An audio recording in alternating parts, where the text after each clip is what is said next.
So in the Jewish tradition from which I come, there is a strong tradition of blessing. A blessing is called a bracha, or in the plural, brachot, and there are brachot for everything. The traditional form of blessing is pretty standard.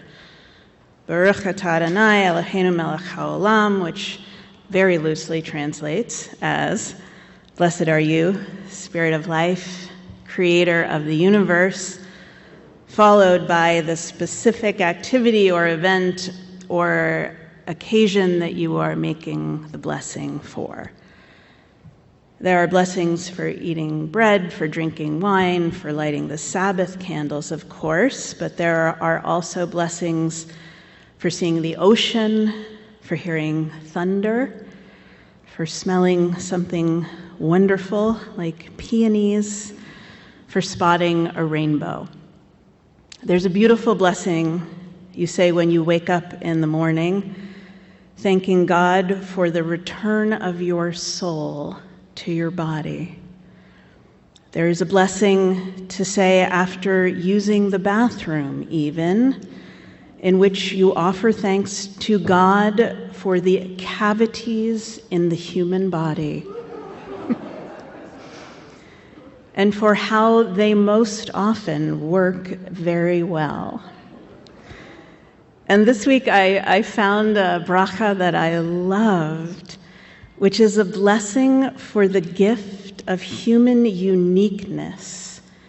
And you say it after seeing a person with any kind of visible physical difference. And it offers praise and gratitude for the great variety of human creation.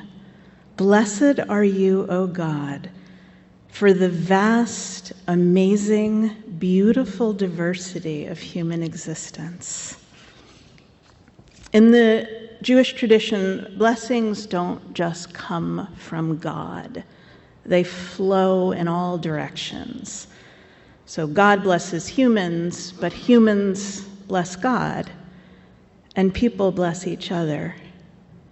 In the biblical book of Genesis, in the story where God calls Abraham and Sarah to be the ancestors of the whole Jewish people, God includes a promise to them that through them, all the families of the earth will be blessed.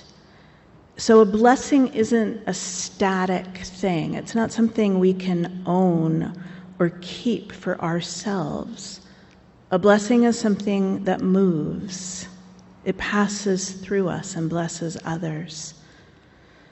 The Talmud, which is the compilation of Jewish law, ethics, and traditions, teaches that Jews are obligated to say 100 blessings a day. So I did some math, which is not my strong suit, as we know. And I figured out if we're awake for 16 hours out of every 24, that is 6.25 blessings an hour, which is a lot of blessings. But the intention behind it is profound. It's to help us remember that awe and wonder and sacredness are everywhere. To help us remember, because we so easily forget and no doubt need to remind ourselves at least 6.25 times an hour, that the whole texture of daily life is threaded through with blessing. And if we can know that, everything will go better. The other important aspect of brachot is that they require paying attention. The civil rights activist and theologian Rabbi Abraham Joshua Heschel wrote a lot about what he called radical amazement, the capacity to be stopped by awe in the course of our messy, mundane, ordinary lives, Matt Moberg does the same. He reminds us that even outside, holding the garbage, holding the divorce, holding the receipt for all of the painful, hard things that remind us that this too is part of it. There is the moon. That interruption of the taken for granted, that pause, is itself the spiritual act. That's why Jewish tradition also says that offering a blessing without intention is empty, because the words aren't the blessing. The blessing is in the act of noticing. It's in the practice of gratitude. It's in the choice to treat those ordinary moments as worthy of our attention. It says that whenever we are paying attention, whenever we are grateful, and whenever we are kind, blessing is flowing through us, whether we use the word or not. So if you were here last Sunday, you might remember I gave you a little spiritual homework. I asked you to notice the ways that you bless this world, the ways that you are a blessing to this world. I asked you to pay attention to that, and then the hardest part of the assignment, to actually tell me about it. Some of you were not deeply thrilled with this homework. Not because you aren't doing things to bless the world, because I am certain that you are, but because talking about those things, it makes you extremely uncomfortable. Several of you told me, and I quote, "I don't want credit for the things I do. I don't want to call attention to myself, and I don't want you to call attention to me." I should have reassured you that I am not interested in giving you credit or calling attention to you, at least with your name attached.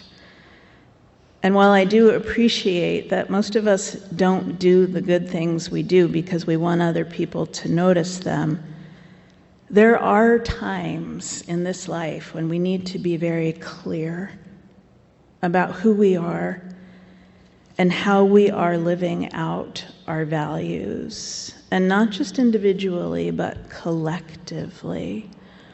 What are the roughly 300 of us doing to bless the world right now? We need to know it and claim it. Kate Bowler is a theologian at Duke Divinity School, and she wrote that quote we read to you earlier. And it is really a blessing that she wrote. "May you find yourselves wrapped in a story larger than you can trace. A story of love and hope and courage. A story truer than the one you have been told." I keep coming back to that.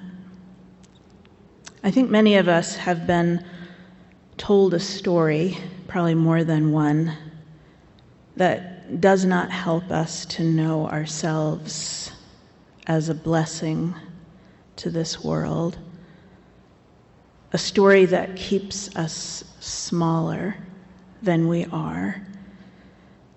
That maybe it's time for a larger story.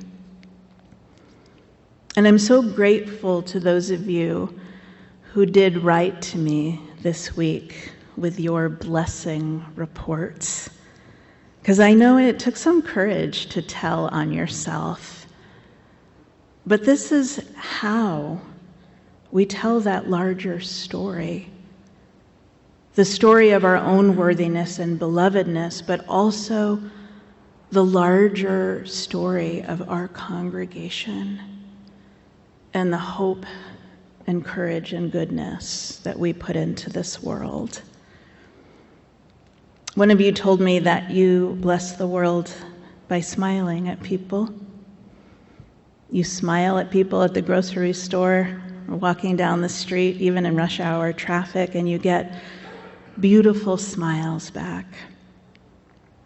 Another of you wrote to me about the very specific ways that you were more patient with your kids, more supportive of your coworkers this week, that you were kind to a stranger despite having a hell of a morning, and concluded that blessings can be so tiny. They can be infrequent and inconsistent, and yet each one is still a blessing.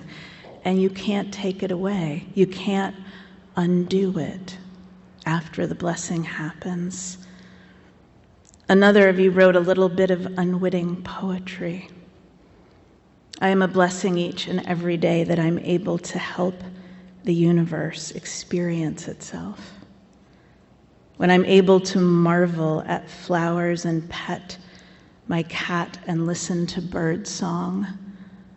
When I'm able to hold grief and joy and wonder and passion and love all within the same heart.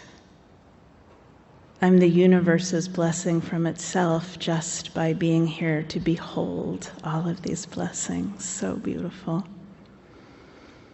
Every person who wrote to me said it made them a little happier to notice. And it made it a little more clear that they are indeed doing some good in this world. So I want you to keep at it. The assignment has not ended. Listen, you can tell on each other if that's easier for you. Just catch someone in the act of blessing and tell me about that.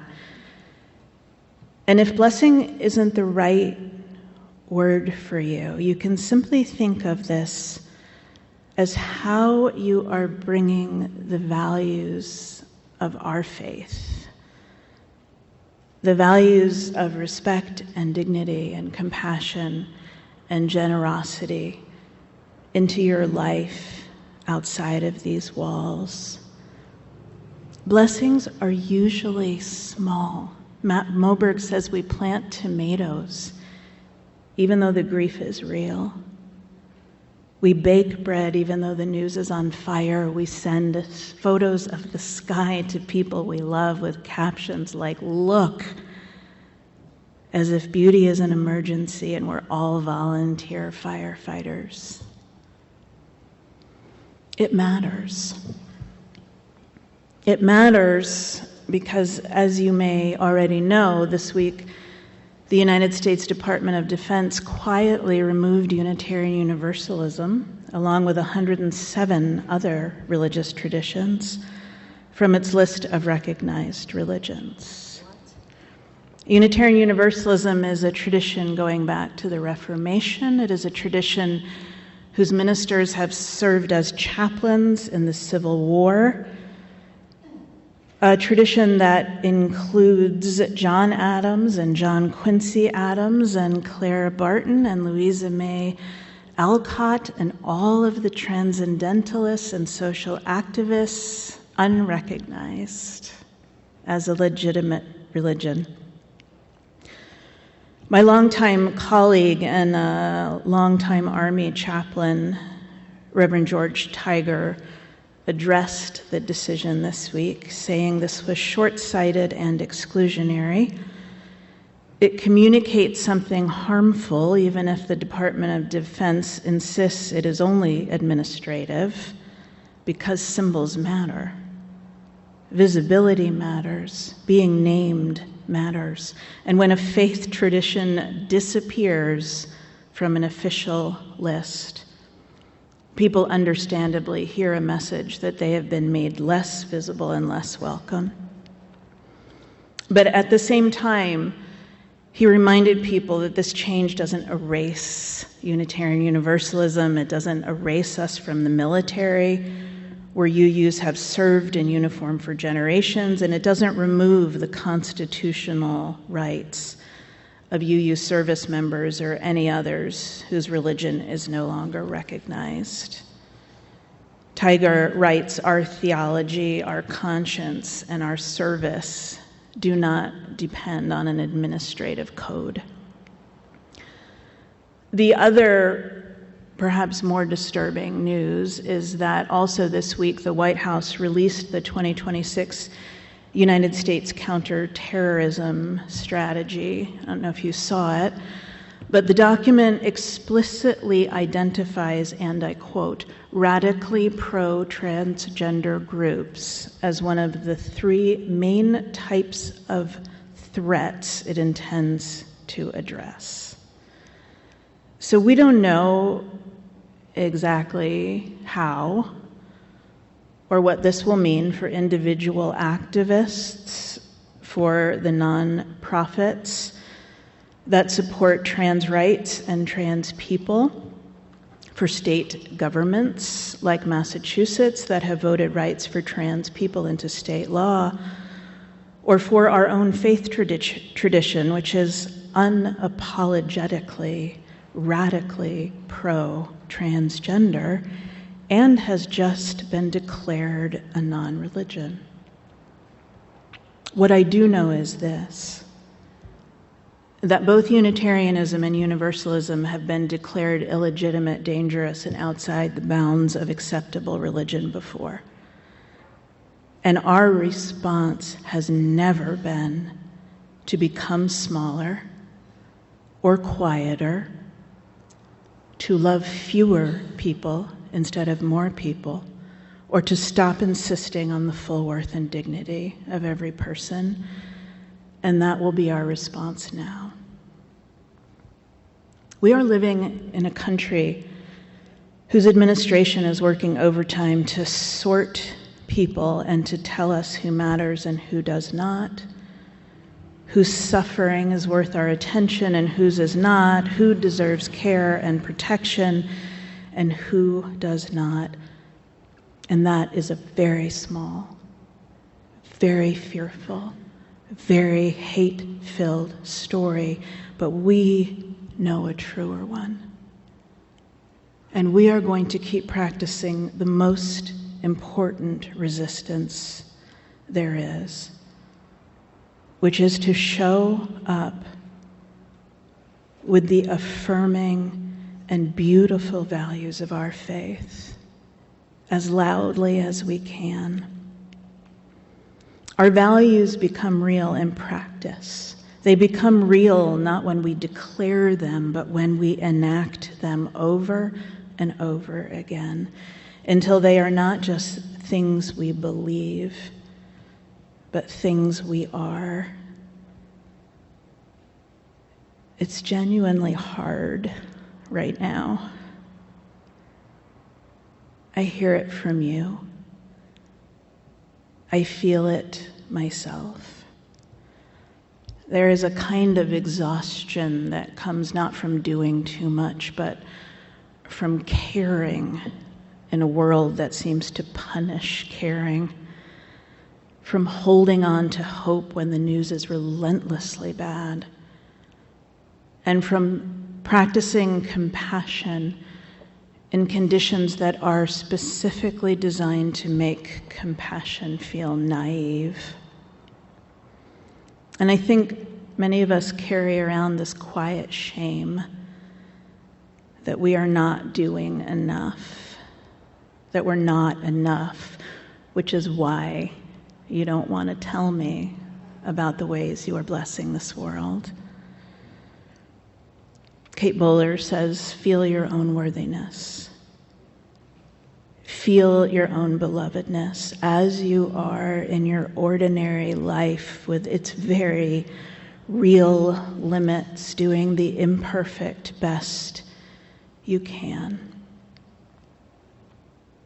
We must not be daunted by the enormity of the world's grief, because we are invited, we are called to love the small pieces of it we can reach and to trust that those beside us are loving their pieces, and that somehow, improbably, mysteriously, it's enough.